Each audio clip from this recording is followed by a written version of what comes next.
Vamos abrir a palavra de Deus agora no livro de Atos dos Apóstolos, capítulo 13. Atos 13, verso 13.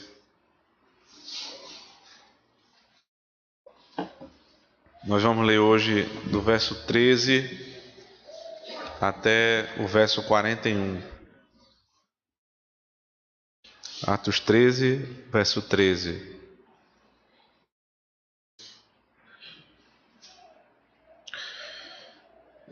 Navegando de Pafos, Paulo e seus companheiros dirigiram-se a Perge da Panfilha. João, porém, apartando-se deles, voltou para Jerusalém. Mas eles atravessaram de Perge para Antioquia da Pisídia, indo num sábado à sinagoga, assentaram-se. Depois da leitura da lei e dos profetas, os chefes da sinagoga mandaram dizer-lhes: Irmãos, se tendes alguma palavra de exortação para o povo, dizei-a. Paulo, levantando-se e fazendo com a mão sinal de silêncio, disse: Varões israelitas e vós outros que também temeis a Deus, ouvi.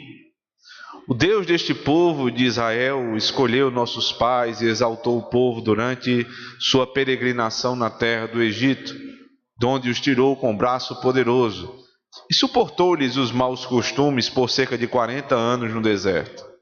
E havendo destruído 7 nações na terra de Canaã, deu-lhes essa terra por herança. Vencidos cerca de 450 anos depois disto, lhes deu juízes até o profeta Samuel. Então eles pediram um rei, e Deus lhes deparou Saul, filho de Quis, da tribo de Benjamim, e isto pelo espaço de 40 anos. E tendo tirado a este, levantou-lhes o rei Davi, do qual também, dando testemunho, disse: Achei Davi, filho de Jessé, homem segundo o meu coração, que fará toda a minha vontade. Da descendência deste, conforme a promessa, trouxe Deus a Israel o Salvador, que é Jesus. Havendo João primeiro pregado a todo o povo de Israel, antes da manifestação dele, batismo de arrependimento, mas ao completar João a sua carreira, dizia: Não sou quem supondes, mas após mim vem aquele de cujos pés não sou digno de desatar as sandálias. Irmãos, descendência de Abraão, e vós outros, o que temeis a Deus, a nós nos foi enviada a palavra desta salvação. Pois os que habitavam em Jerusalém, as suas autoridades, não conhecendo Jesus nem os ensinos dos profetas, que se leem todos os sábados, quando o condenaram, cumpriram as profecias.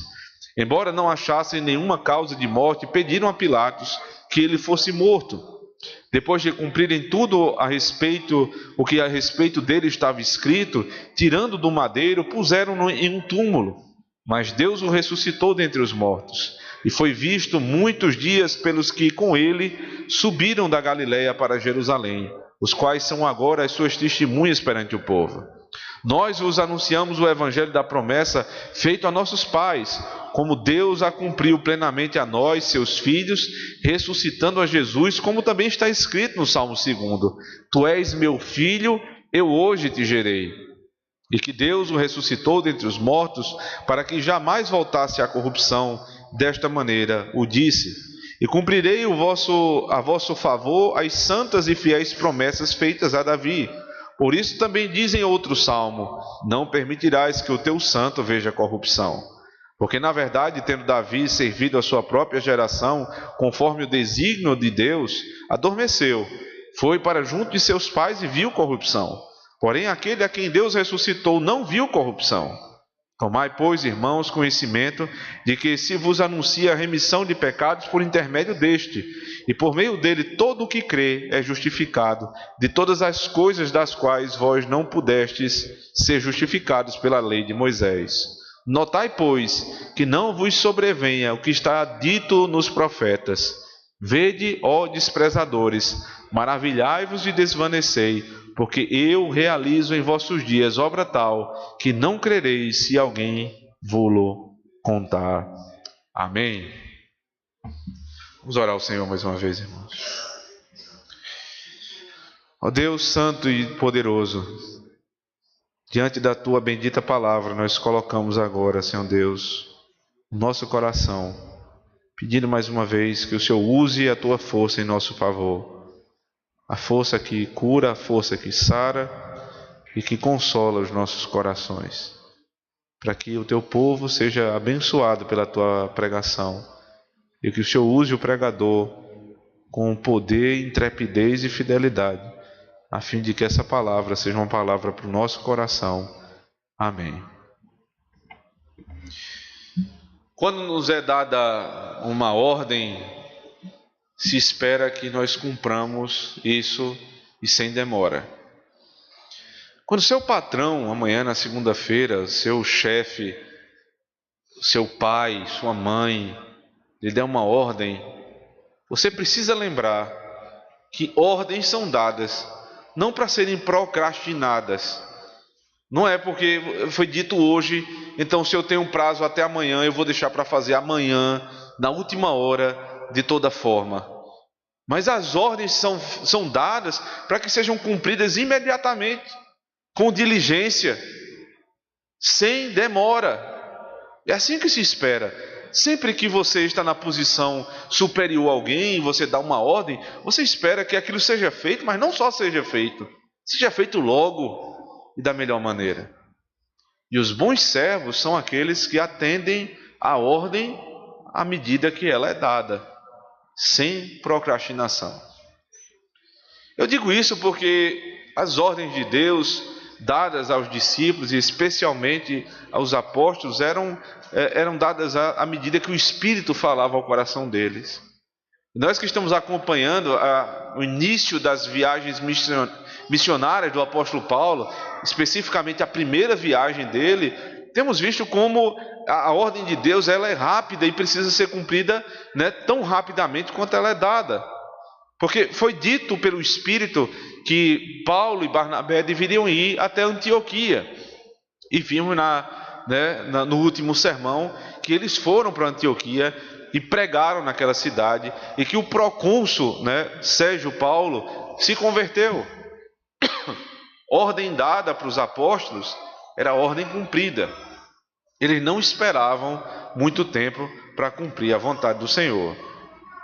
Agora, acompanhando ainda a primeira viagem, de cidade em cidade, como é citado aqui logo no início do texto, observe na sua Bíblia, navegando de Pafos, verso 13, Paulo e seus companheiros se dirigiram a Perfe da Panfilha. João, porém, apartando-se deles, voltou para Jerusalém, mas eles atravessando de Perge para Antioquia da Pisídia. Veja a quantidade de lugares que eles vão passando. Eles estão em Antioquia, saem de lá, vão para Pafos, de Pafos eles vão para Panfilha, de Panfilha eles vão para outra Antioquia. Existem algumas cidades com o nome de Antioquia, porque o filho de Antíoco, um dos imperadores, ele saía passando pelas cidades e colocando o nome da cidade de Antioquia em homenagem ao pai. Então a gente tinha Antioquia da Síria, que foi a primeira Antioquia que foi citada, ainda perto de Israel.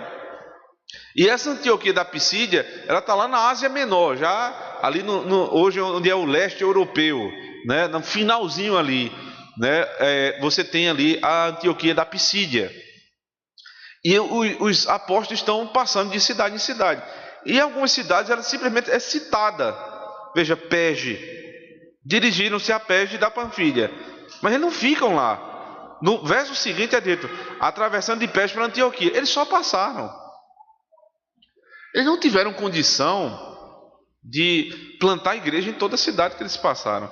Mas eles escolhiam cidades que eram cidades polo, cidades que eram extremamente... eram uma espécie de metrópoles da época, para que dali o evangelho se expandisse às demais localidades.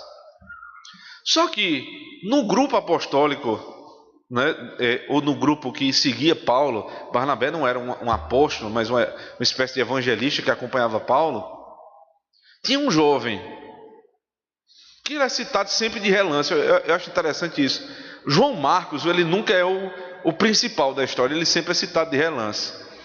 Se você voltar comigo para Atos 12, os irmãos já ouviram falar do nome desse homem, Atos 12, verso 12. A casa que orava por Pedro, quando Pedro estava na prisão, era a casa da mãe de João Marcos. Observe, verso 12. Considerando ele a sua situação, resolveu ir à casa de Maria, mãe de João, cognominado Marcos, onde muitas pessoas estavam congregadas e oravam.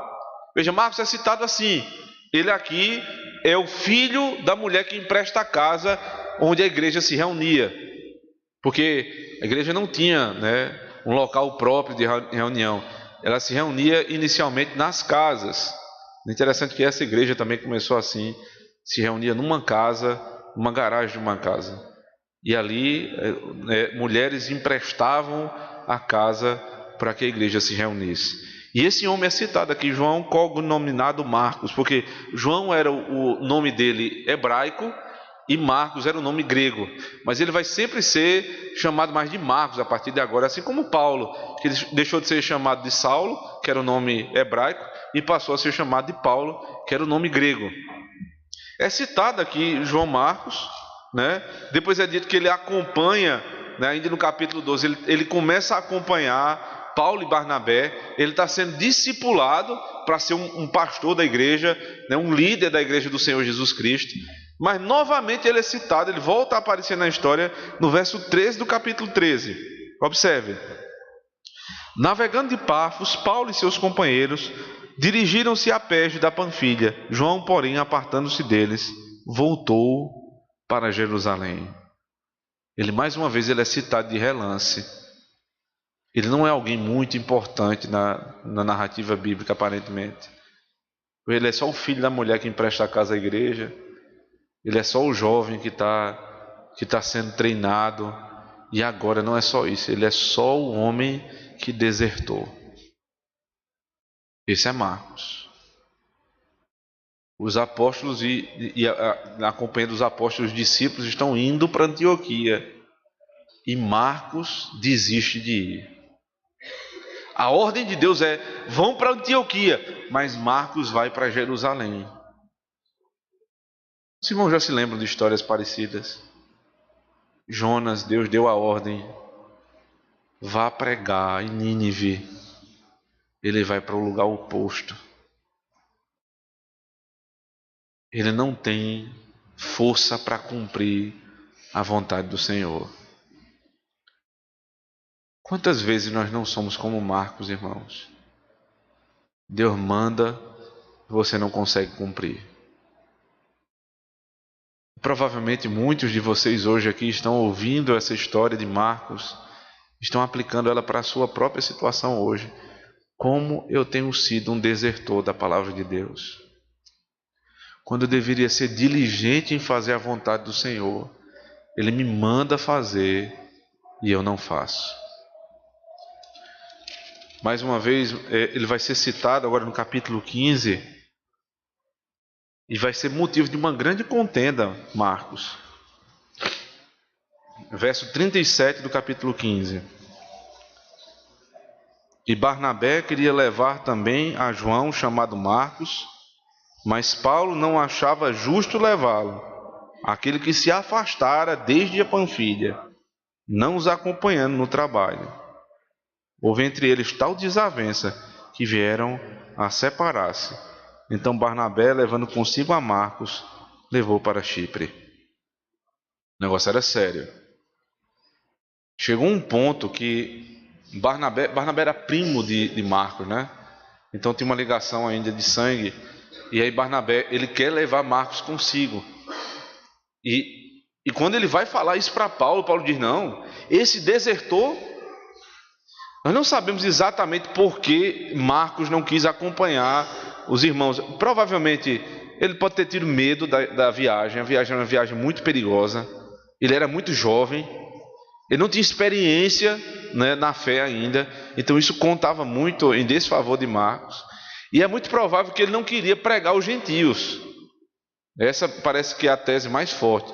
Ele não queria pregar aos gentios, então ele voltou para Jerusalém. Seja qual for a situação que ele desertou, que ele voltou atrás, chegou o ponto de haver uma divisão tão grande entre Barnabé, que era primo de Marcos, e Paulo, que a viagem missionária onde andavam Paulo e Barnabé juntos, a partir dali eles se dividiram. Barnabé foi andar com Marcos e Paulo, né, com Silas. Eles começam a se separar dali. E nós não vemos na hora, mas depois que você vai lendo o livro de Atos, você vê que isso foi para o bem da igreja.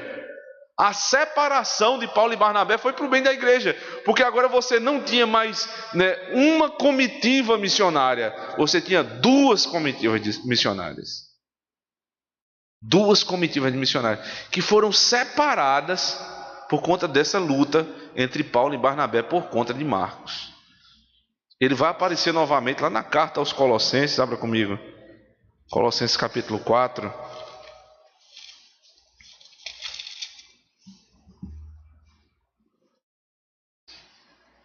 Verso 10, Paulo vai citar Marcos mais uma vez. Saúda-vos Aristarco, prisioneiro comigo, e Marcos, veja, primo de Barnabé, sobre quem recebestes instruções. Se ele for ter convosco, acolhei-o. E Jesus, conhecido por justo, os quais são os únicos da circuncisão que cooperam pessoalmente comigo pelo reino de Deus. Ele tem sido o meu lenitivo, ele tem sido meu consolo. Paulo, agora, muito tempo depois dessa briga inicial, ele diz que todos se apartaram e da circuncisão, ou seja, dos judeus convertidos, só Marcos havia acompanhado ele. O que foi motivo da briga, o que foi um desertor lá na juventude, agora é companheiro de Paulo, a ponto dele fazer uma saudação e dizer: se ele for ter convosco aí em Colossos, acolhei-o, porque ele tem sido o meu consolo, ele tem sido o meu lenitivo. Se você tem falhado nas ordens do Senhor, se você não tem conseguido ser a esposa que Deus mandou você ser, seu marido que Deus mandou você ser, seu filho que Deus mandou você ser, seu presbítero, diácono, pastor, lembre-se disso. Marcos um dia desertou. Foi motivo de uma briga tão ferrenha que Paulo não queria nem andar com ele mais. Mas ele, com o passar do tempo, se arrependeu e passou a ser o consolo do apóstolo Paulo. Andando mais um pouco na vida de Paulo, segunda carta que ele escreve a Timóteo, capítulo 4. Isso aqui são as últimas linhas que Paulo escreve em vida. Preste atenção o que ele vai dizer nas suas últimas palavras. Verso 9. Ele falando para Timóteo, que também foi um jovem que foi discipulado por ele: procura vir ter comigo depressa, porque Demas, tendo amado o presente século, me abandonou e se foi para Tessalônica. Crescente foi para a Galácia, Tito para a Dalmácia. Somente Lucas está comigo. Toma contigo Marcos e trazei-o, pois me é útil para o ministério. Lá em Atos 15 ele era inútil. Não vou andar com ele. Mas agora, no final da vida, Paulo está preso. Imagine a cena, ele preso numa masmorra romana, sozinho, e duas coisas ele pede: traga meus livros, o amor dos pastores, os livros, e traga Marcos, o meu amigo que me é útil.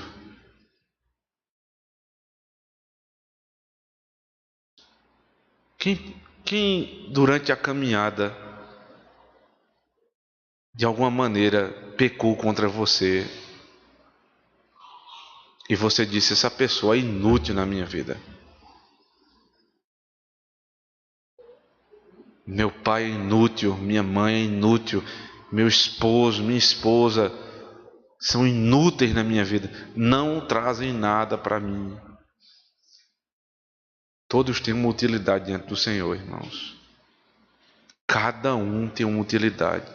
E ainda que você não veja hoje, talvez no seu leito de morte, você vai ter que dizer, como Paulo, traga-me fulano, ele me é muito útil.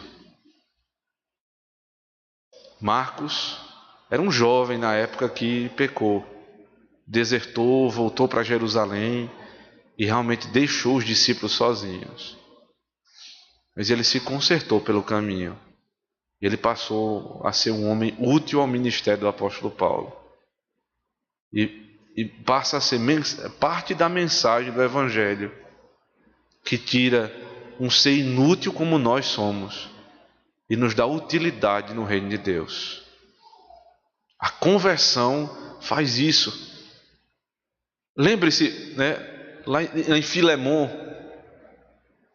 Onésimo era um ser inútil, vendido, escravo.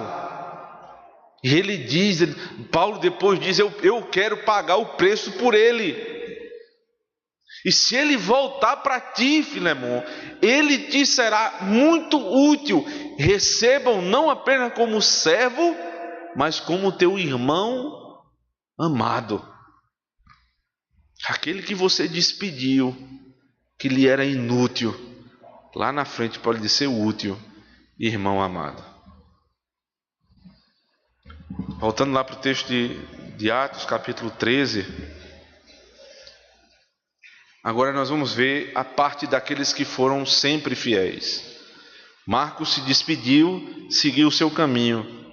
Agora os que se continuam fiéis, os que se mantêm em fidelidade, vão prosseguir. Verso 14. Mas eles, atravessando de Perge para Antioquia da Psídia, indo num sábado à sinagoga, assentaram-se. Depois da leitura da lei dos profetas, os chefes da sinagoga mandaram dizer-lhe: Irmãos, se tendes alguma palavra de exortação para o povo, dizei-a. Veja que a primeira coisa que os crentes fazem quando chegam numa cidade é procurar um lugar onde os crentes estão reunidos. Eu acho muito interessante, a nossa igreja tem tido esse costume, e eu diria esse bom costume. Os irmãos vão viajar e eles procuram os presbíteros da igreja para perguntar: pastor, presbítero, eu estou indo para cidade tal. Quando eu chegar lá, eu congrego aonde? O senhor conhece uma igreja fiel ali? E eles procuram o site da igreja para ver como é. Porque a primeira preocupação do crente quando ele está viajando é: onde eu vou congregar naquele lugar? Onde é que eu vou congregar? E nós recebemos também irmãos visitantes, né? Uma família está aqui conosco, mais uma vez, sempre que vem à nossa cidade está conosco, procurando onde eu vou congregar com fidelidade. E eles procuravam a sinagoga. Evidentemente eles procuravam a sinagoga porque era ali onde era pregada a palavra ainda, né, com viés do Antigo Testamento, porque Cristo não estava sendo apresentado ainda. A ideia da viagem missionária é justamente para isso, para apresentar Cristo a essas pessoas, mas a reunião onde tinham pessoas tementes a Deus era a sinagoga. E especificamente num dia, veja, verso 14, indo num sábado à sinagoga. Alguém vai dizer: está vendo, eles não se reuniam no domingo, eles se reuniam no sábado. Querido, você está aqui dentro de uma congregação da Antiga Aliança, vocês queriam que se reunissem no domingo na Antiga Aliança? É impossível. Agora, se você ler João 20, Atos 20, sempre que você tem uma congregação da Nova Aliança, eles não se reúnem mais no sábado, mas no domingo, o dia que Cristo, né, ressurgiu dos mortos, passa a ser o dia da ressurreição, o dia do culto, o dia do Senhor.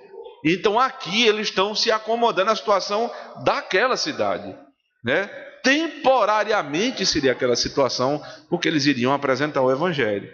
E eles vão à sinagoga, né, primeiro para respeitar o princípio que Cristo disse, né, primeiro pregar ao judeu e depois ao gentio, mas porque ali você tem um ponto de contato.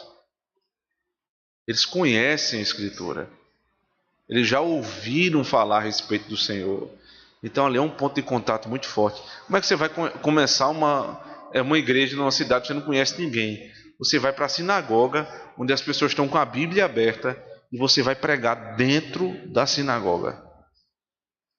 Quando eles chegam na sinagoga, eles se assentam. É muito interessante essa passagem, porque ela diz poucas palavras, mas diz muita coisa nessas poucas palavras.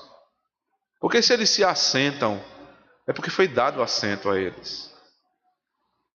É porque aquela sinagoga, ela tinha o costume de receber bem os seus visitantes e dar assento para aqueles que são forasteiros no nosso meio. E a igreja precisa aprender a hospitalidade cristã e a receber os que são de fora e estão no nosso meio. E se a igreja está cheia, se levantar e dar até mesmo o seu lugar para o nosso visitante. Nós não vamos aqui, obviamente, negociar pregação para receber o visitante, mas vamos fazer de tudo para que ele sinta-se bem no nosso meio, naquilo que é possível. Eles tomaram assento, eles ficaram com eles. E não só isso, você vai ver em seguida, no verso 15, que depois da leitura da lei dos profetas, o chefe da sinagoga chamou os irmãos e disse: vocês têm alguma palavra para dar? Como se diz hoje, deu uma oportunidade para eles pregarem. Veja só, essa sinagoga ela tinha uma liturgia, não era oportunidade para qualquer um, antes que você se avore a pensar que aqui é uma espécie de liturgia assembleana. Veja, depois da liturgia, da leitura da lei dos profetas. O que é isso? O culto da sinagoga é o culto mais semelhante ao culto da igreja do Novo Testamento. E existe uma liturgia pré-determinada que está sendo citada aqui. Primeiro era lido Deuteronômio 6, o Shema Israel, ouve Israel, o Senhor teu Deus é o único Senhor. Deuteronômio 11 era lido também, porque ali era chamada confissão, o que a gente chama hoje de confissão de fé, era uma declaração credal. O culto era aberto com a declaração credal. Nós fazemos a declaração credal um pouco depois. Mas no culto da sinagoga era o que abria o culto. Eles diziam a quem eles vieram adorar.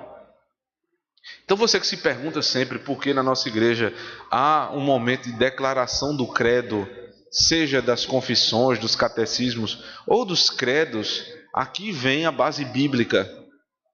Porque no culto da sinagoga, assim como no culto do Antigo Testamento, sempre era feita uma declaração do que eles criam. E a base do culto do Novo Testamento é todo o Antigo Testamento, aplicado à Nova Aliança, obviamente. Mas permanece o princípio. Você precisa dizer em que você crê, para diferenciar de todos os outros deuses desse mundo. Então nós cremos nisso. Depois o que é que tinha? A leitura da lei e dos profetas. Várias porções ali dos 5 primeiros livros eram lidos, a lei, o Pentateuco, e depois alguns irmãos se levantavam e iam ler várias porções do restante do Antigo Testamento. Lei e profetas é uma das formas que identificam a Antiga Aliança, o Antigo Testamento. Então eles liam várias porções do Antigo Testamento e não liam do Novo, porque o Novo não tinha ainda e eles não criam ainda no Senhor Jesus Cristo. Então esse era o culto. O culto era basicamente declaração credal, várias leituras, pregação e uma bênção final. Basicamente era isso. Então você tem aqui a leitura e em seguida os chefes da sinagoga mandam dizer: irmãos, se tendes alguma palavra de exortação para o povo, dizei-a. Então por que aqui não é uma liturgia como se conhece hoje, liturgia que dá oportunidade? Não é isso. Muito provavelmente, o culto, em primeiro lugar, o culto era muito extenso. O culto da sinagoga era muito extenso. Não pense que é como aqui 1h30 de culto, terminou, não. Eram horas de culto. E aí eles tinham intervalos. Entre esses intervalos do culto, como a gente faz aqui do intervalo do culto da manhã para a escola dominical, eles tinham aquele momento ali de conversar, de comunhão com os irmãos. E nesse momento eles se conheciam antes do culto e nos intervalos do culto.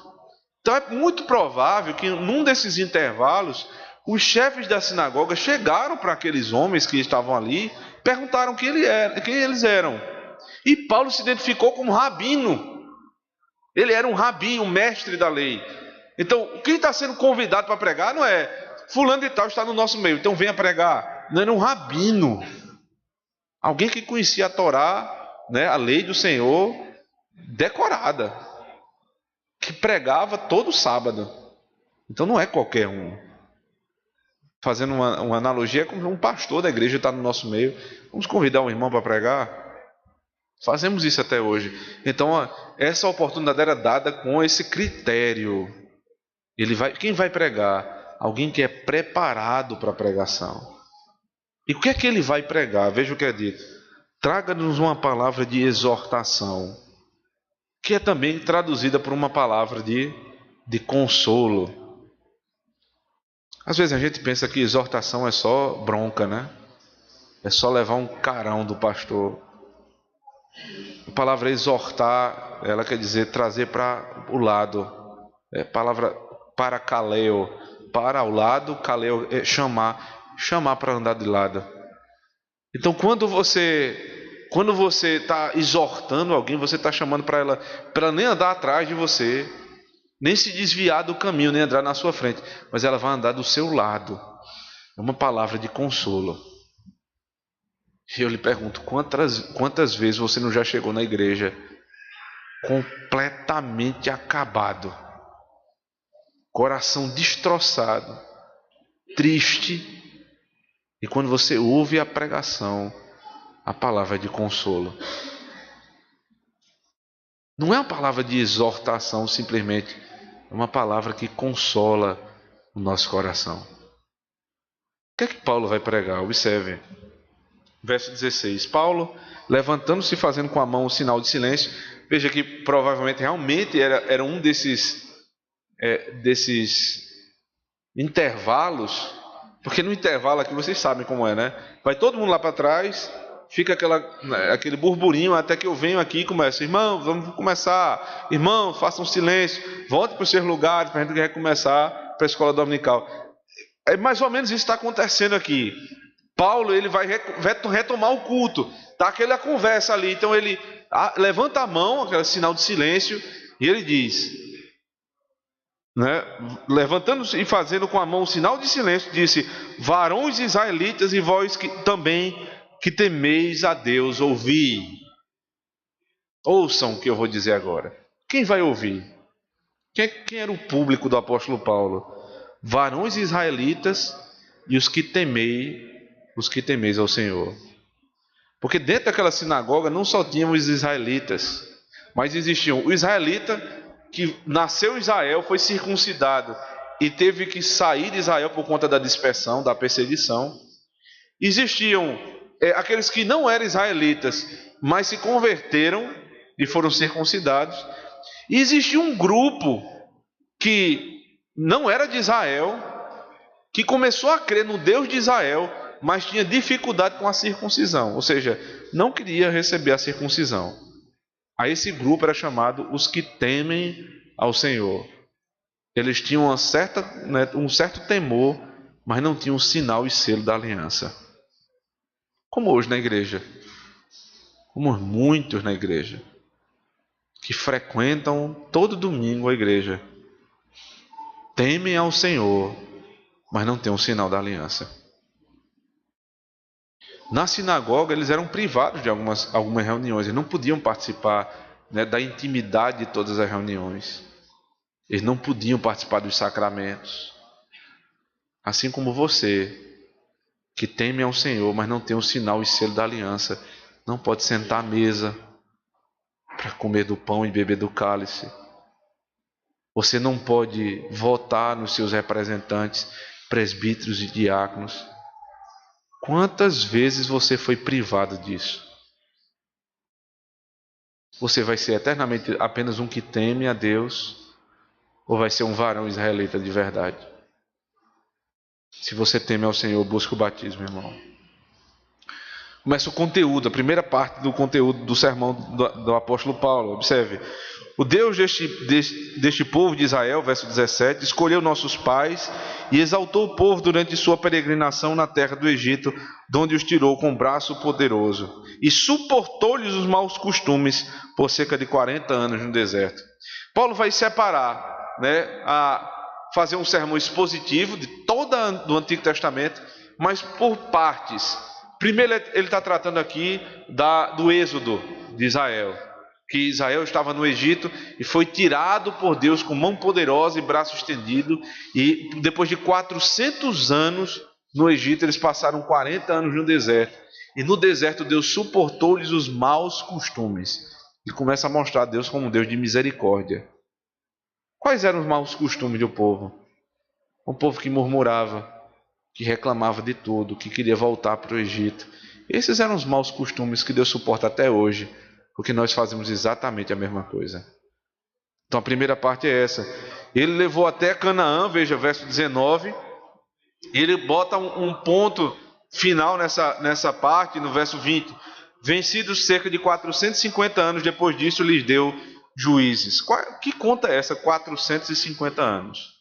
Provavelmente os 400 anos no Egito, os 40 anos no deserto e os 10 anos para conquistar Canaã. Por isso a conta é 450 anos. Passaram um tempo em Canaã, depois eles pediram juízes. Deus deu juízes para governar Israel. Depois dos juízes, até o profeta Samuel, ele começou a dar rei. Quem foi o primeiro rei? Saul. Depois de Saul, quem veio? Davi. Ele começa a citar os reinados de Israel. Veio Saul, depois veio Davi. E aqui é o grande foco a partir de agora de Paulo, é o reinado, é a monarquia. Porque se você pegar, por exemplo, o sermão de Estevão e comparar com o sermão de Paulo, há essa distinção. Estevão, ele faz a ponte da lei e ele pula para Cristo, para mostrar que Cristo é o profeta anunciado na lei. E agora, alguns dizem que isso é até um talento de Lucas, que é o escritor. Ele não vai voltar para falar novamente com tanta ênfase lá do Êxodo, mas ele vai dar agora preferência à monarquia. Não mais para dizer que Cristo é profeta, mas que Cristo é rei. Veio Saul, depois veio Davi. Ele vai se concentrar em Davi a partir de agora. Observe, verso 23. Da descendência deste, Davi, conforme a promessa, trouxe Deus a Israel o Salvador, que é Jesus. Havendo João primeiro pregado a todo o povo de Israel, antes da manifestação dele, batismo de arrependimento, mas ao completar João a sua carreira, dizia: não sou quem supondes, mas após mim vem aquele de cujos pés não sou digno de desatar as sandálias. Irmãos, descendência de Abraão, e vós, veja agora que ele explica exatamente quem é o auditório dele. Irmãos, descendência de Abraão, e vós outros os que temeis a Deus, a nós nos foi enviada a palavra desta salvação, pois os que habitavam em Jerusalém, as suas autoridades, não conhecendo Jesus, nem os ensinos dos profetas que se leem todos os sábados, quando condenaram, cumpriram as profecias. Ele está falando agora da promessa. A promessa é: de Davi virá Cristo. Ele disse: e aconteceu isso, porque Cristo veio em Jerusalém. João anunciou o reinado dele. Veja, qual era a pregação de João? Está próximo o reino dos céus. Porque o foco aqui de Paulo é a monarquia. Apresentar Cristo como o verdadeiro monarca, o grande rei. E ele está mostrando isso a quem? Aqueles da sinagoga que conheciam muito bem o Antigo Testamento. Veja que sermão expositivo a partir do Antigo Testamento, apresentando Cristo, desde a Antiga Aliança. E ele diz: aquele rei que vocês esperavam, Davi, veio o descendente dele, Cristo, anunciado por João, que dizia que o reino de Deus está próximo. Esse Senhor foi rejeitado pelos de Jerusalém. E o que foi que os de Jerusalém fizeram? Cumpriram as promessas. Ele chama eles de ignorantes, veja, verso 27, não conhecendo Jesus nem os seus ensinos, nem os ensinos dos profetas. Ele está falando isso aqui do povo de Deus, o povo de Israel. Por que eles eram ignorantes? porque eles ouviam a pregação todo sábado, mas não davam crédito, a ponto de matarem Cristo. Então, quem simplesmente lê a palavra, mas você não apreende a verdade da palavra, isso é um ignorante, tal qual que não conhece. Eles serviram a Deus do pior modo possível, para cumprir as promessas que os profetas diziam. Eles liam os profetas diziam que viria o Cristo e que ele seria morto. Eles liam isso e eles mesmos mataram Cristo. Tamanha era a ignorância deles, cegos, não viam o que estavam fazendo. Ele vai citar isso com todas as letras, verso 28. E embora não achassem nenhuma causa de morte, pediram a Pilatos que ele fosse morto, depois de cumprirem tudo o que a respeito dele estava escrito. Tirando do madeiro, puseram em um túmulo.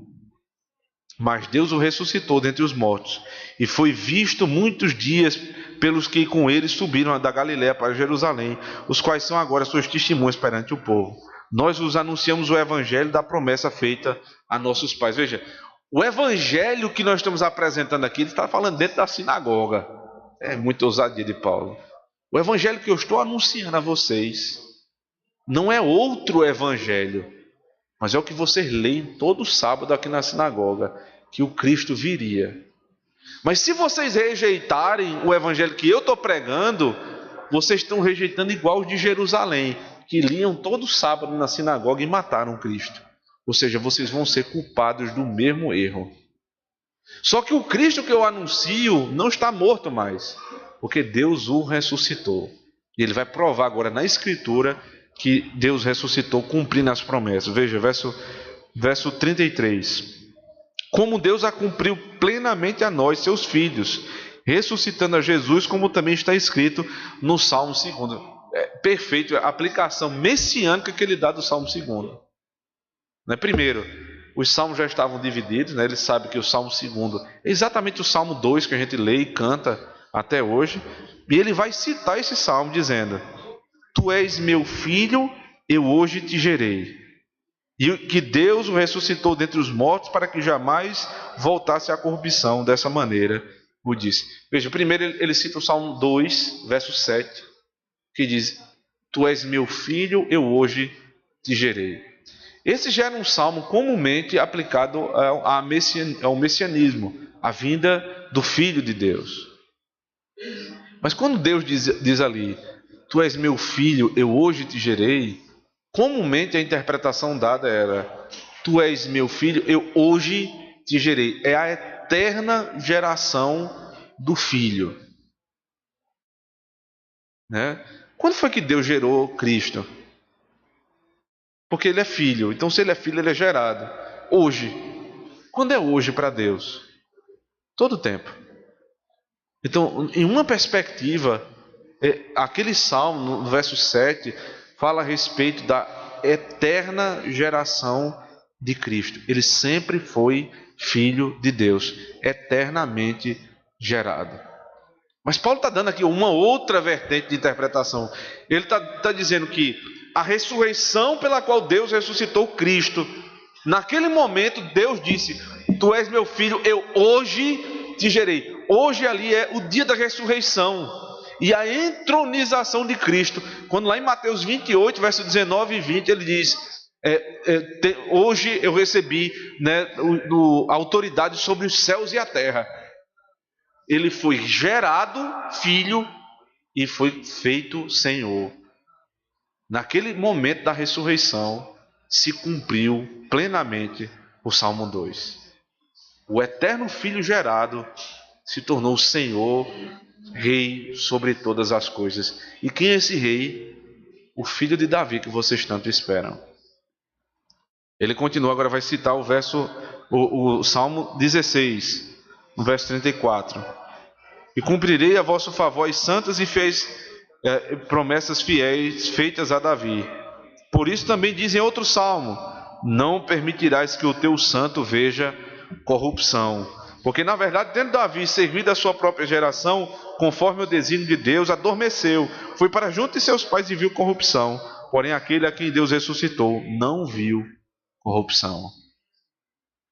O que é ver corrupção? Não ver corrupção. Olha, você está tratando aqui com um público que crê que da descendência de Davi vai vir o Filho de Deus, o Cristo. Então ele está dizendo, se o Salmo 16 diz que Davi morreria e não via corrupção, como é que isso se cumpriu em Davi? Porque Davi morreu e voltou para os seus pais, ou seja, o corpo dele provou corrupção. Ele foi decomposto, o seu corpo. Mas esse que eu estou anunciando a vocês, que é o filho de Davi, da descendência de Davi, esse não provou corrupção. Porque Cristo morreu.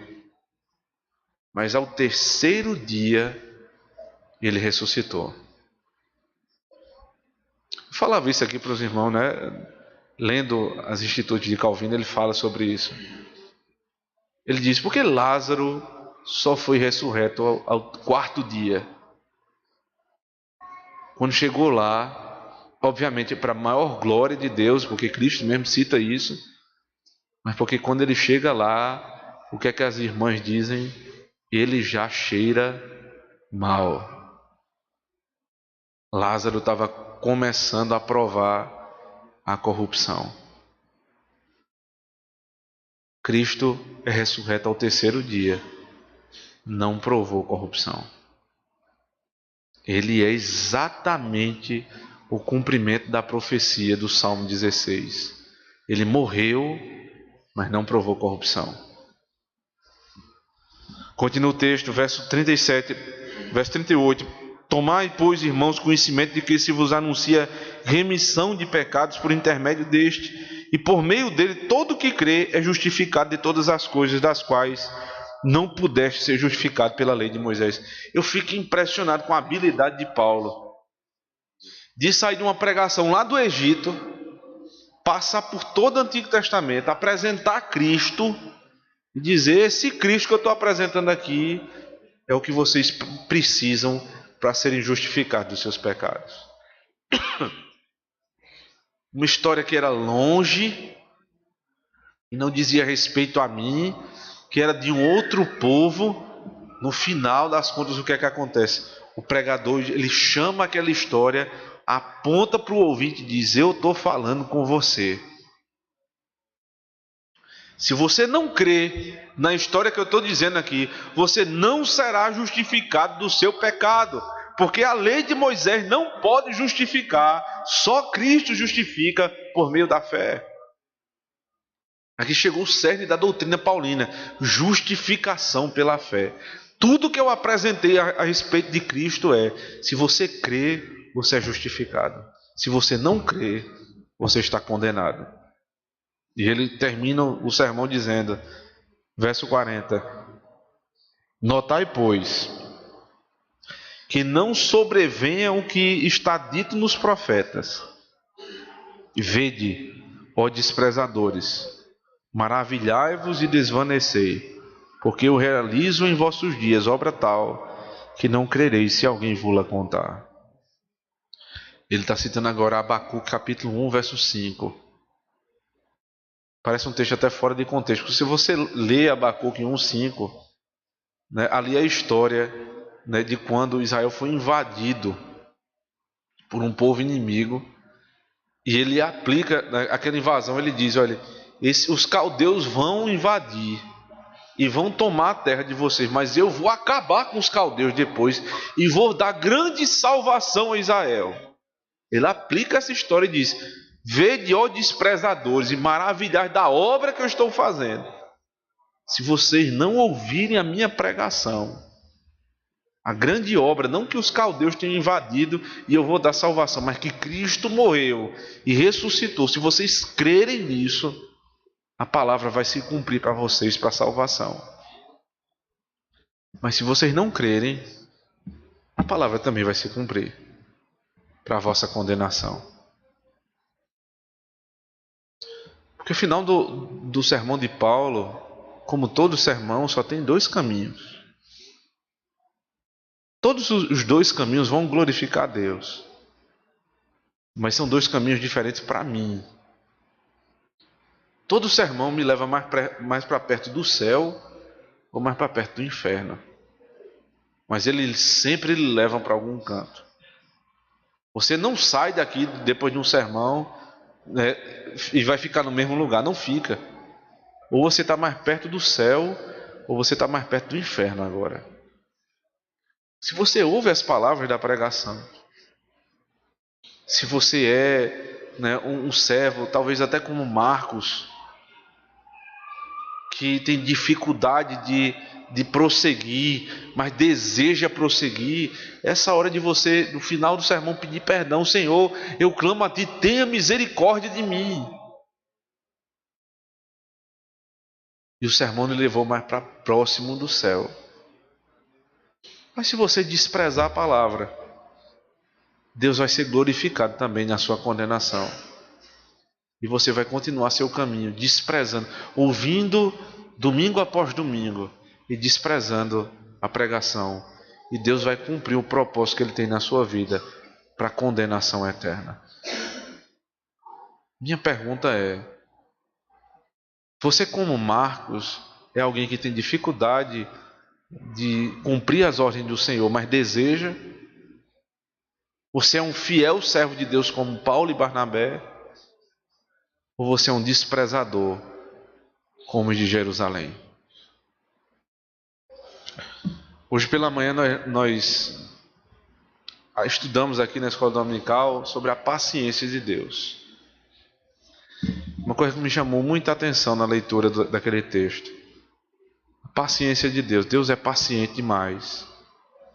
O texto dizia: Ele suportou 400 anos do povo no Egito, depois 40 anos do povo no deserto, depois todas as murmurações até chegar ao segundo cativeiro, depois suportou a reclamação do povo até mandar Cristo. Depois que Ele mandou Cristo, Ele esperou mais 40 anos para tomar uma posição contra Jerusalém, até que no ano 70 acabou a paciência dele. Ele destruiu Jerusalém. Você acha que a paciência de Deus com você vai até onde? Porque você tem ouvido domingo após domingo e tem feito ouvido de mercador para o Senhor. Até onde vai a paciência de Deus com suas negações? Arrependa-se do seu pecado hoje e tome um novo caminho. Mas se você tem um coração quebrantado nessa noite e deseja, como Marcos, ser restaurado, você que era inútil até agora, se você se arrepender, você passa a ser muito útil no reino de Deus. Clame ao Senhor, e Ele há de ouvir a sua oração em Cristo. Amém.